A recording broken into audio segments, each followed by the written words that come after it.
Sri Krishna Parabrahmane Namaha. Sri Sadguru Paramatmane Namaha. Sarva Maharshibhyo Namaha.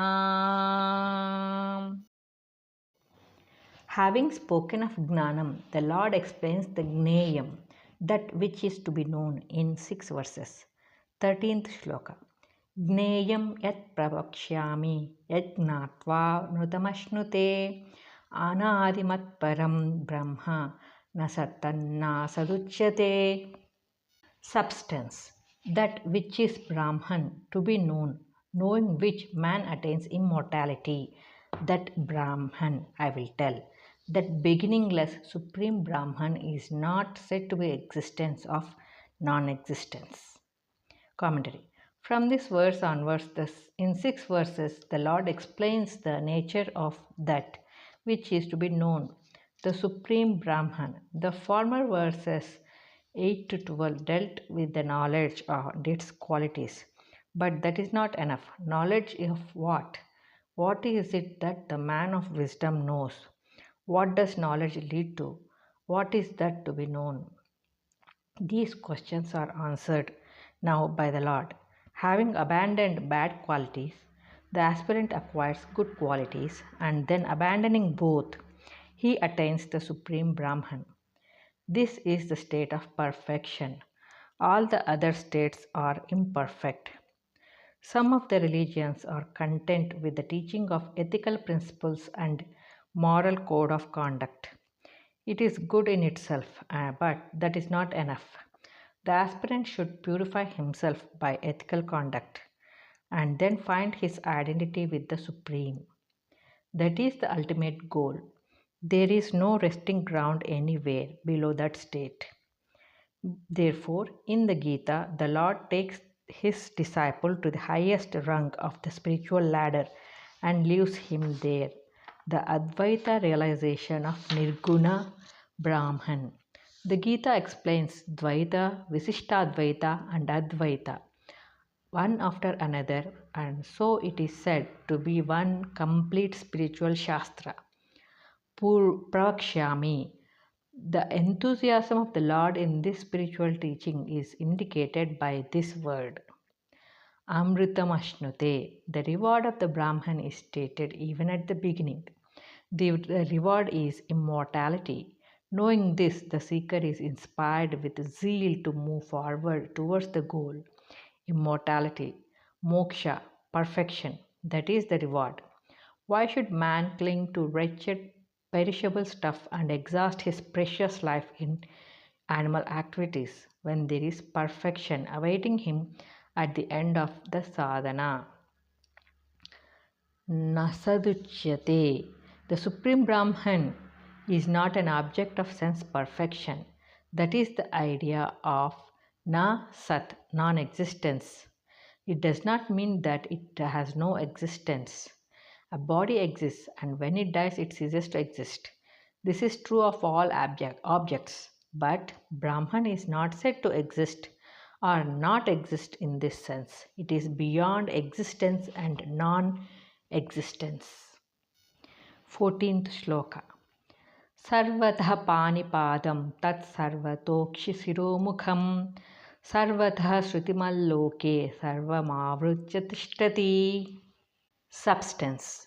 The Brahman, Atma, having hands and legs everywhere and everywhere, having eyes, heads and faces, and having ears everywhere, exists in the universe, having pervaded all.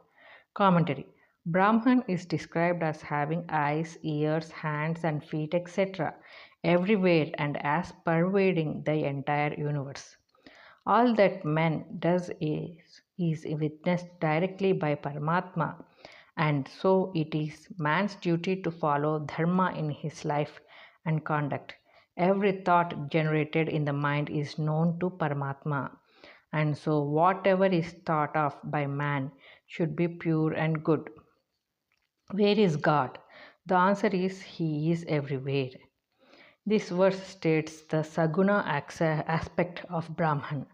the all-pervasive cosmic intelligence, the basis and foundation by which the whole of manifested universe is sustained. Sarvam avritya tishtati. Brahman pervades all the universe. What pervades all should be more than the universe that is pervaded. The universe, which is Drishya, is just a fragment of Brahman, who is infinitely greater and higher.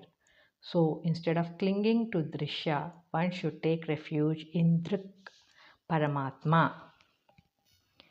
15th Shloka. Sarvendriya gunabhasam sarvendriya vivarjitam asaktam sarvabhruchaiva nirgunam gunabhoktrucha. 16th Shloka. Bahirantascha bhutanam charameva cha sukshmatvattadavigneyam durastam chantike cha tat. 17th Shloka. Avibhaktam cha bhuteshu vibhaktamiva cha sthitam bhutabhartru cha tagneyam grasishnu prabhavishnu cha. 18th Shloka. Jyotishamapi tajyotihi tamasaha paramuchyate gnanam gneyam gnanagamyam hrudi sarvasya tishtitam. Substance. That Brahman shines through the functions of all senses and yet is without the senses. It is unattached and yet is supporting all. It is without qualities and yet it is the experiences of all the qualities. That Brahman exists within and without all the beings. It is immoving and also moving. Because of its subtlety, it is unknowable by the ignorant. It is far away and also near. That Brahman is undivided and yet exists in beings as if divided. It is the supporter of all beings. It is worthy to be known. It is destroying and also generating. That Brahman is the light of the shining objects like the sun, moon, and fire. It is beyond darkness, ignorance. It is knowledge, the knowable and the goal of knowledge. In the heart of all beings, it is seated. Commentary. In these verses, the knowable Brahman is stated vividly Gnanagamyam, that is, the goal to be reached by the practice of the qualities of knowledge mentioned in the verses 8 to 12.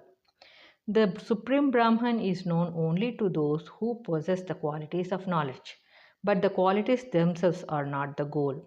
The goal is Brahman. Whatever path is followed, karma, bhakti, yoga, or dhyana, the end of the spiritual pilgrimage is Brahman. Brahmagnana liberates man from the horrible dream of ignorance, birth, and death. Man knows the reality and that he is himself one with the reality. The little I did not and does not exist. So the seeker should contemplate the knowable, Gneyam, Brahman, and realize his identity with that. The idea is that with the destruction of vasanas, one should possess the knowledge of the Supreme. Sadhana and knowledge of sadhya are both necessary. The aim of the Gita is to clear the path and also to attain the goal. Man's glorious destiny is the realization of Brahman. May all the seekers discard all foolish and impure notions of their being flesh and blood and know themselves to be the blissful and ever blessed Paramatma. Asaktam, Druk. Atma does not touch the objective world, Drishya Prapancham. Bahirantascha Bhutanam. He is both inside and outside all beings. So, near he is to beings witnessing all that they think and do, that they should never commit evil and sin in any manner whatsoever. Acharam charamevacha. He is moving and unmoving. How can this be? In the dream state, man imagines that he is moving here and there and doing so many things, but does he really move? No, he is lying down in his bed. So also this universe in the form of beings is moving, and as Brahman it is unmoving. The real man, being Brahman, does not move. What moves is the Drishya Prapancham, Prakriti, or it may also be interpreted that He is both the objects like animals and birds and so on, and also the unmoving like mountains and trees, etc. Sukshmatvat avigneyam. There are three ethers: the material ether, Stulakasha; the mental ether, Chittakasha; the intelligence ether, Chidakasha. One is subtle than the other. The third is the subtlest of all. This Chidakasha is the noble Brahman. It is unseen by the physical eye, by the mental eye, and by the eyes of the ignorant. Only the vision of knowledge reveals the Supreme. Antikesha Tat. He is near, very near to people. Knowing this, they should be free from all evil and sin. Vibhaktamivacha. Brahman is undivided. He does not exist as a separate entity in the beings of the world.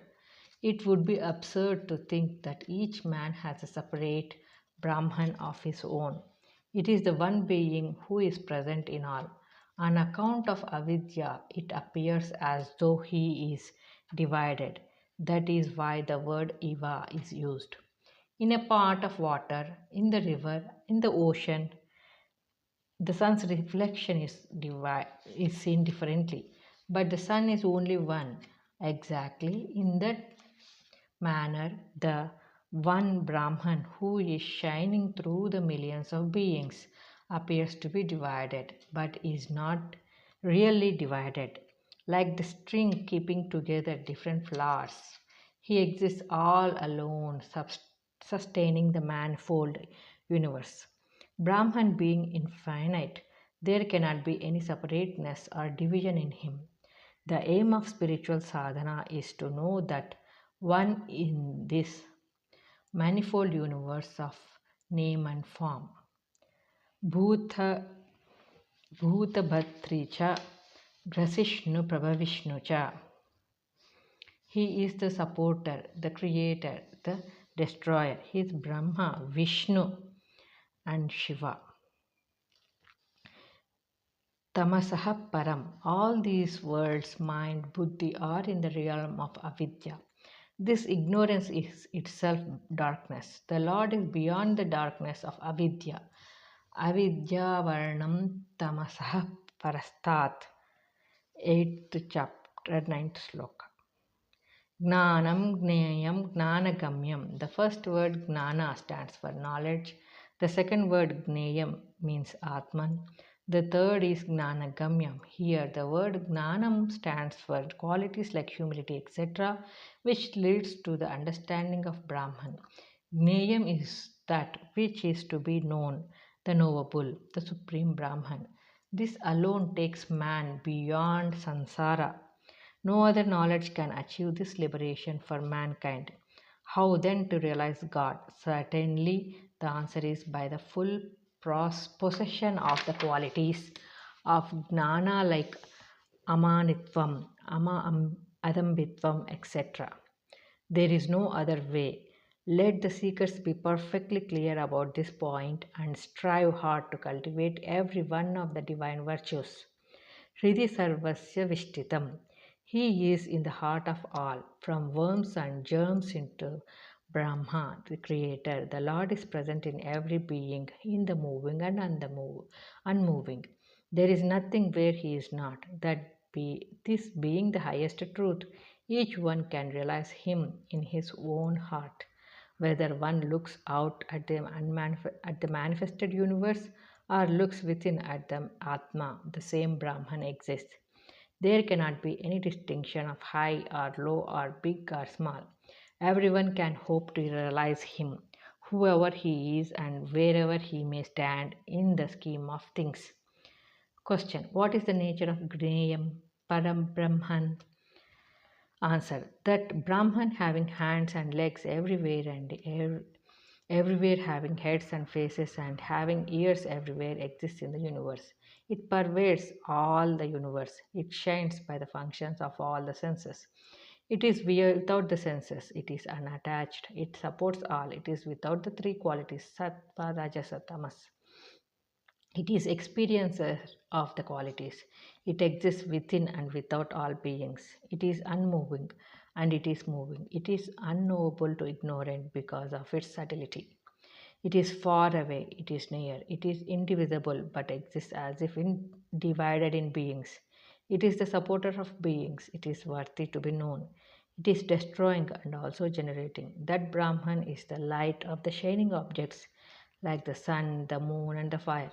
It is beyond darkness, ignorance. It is knowledge, the knowable, and the goal of knowledge. It is seated in the heart of all beings.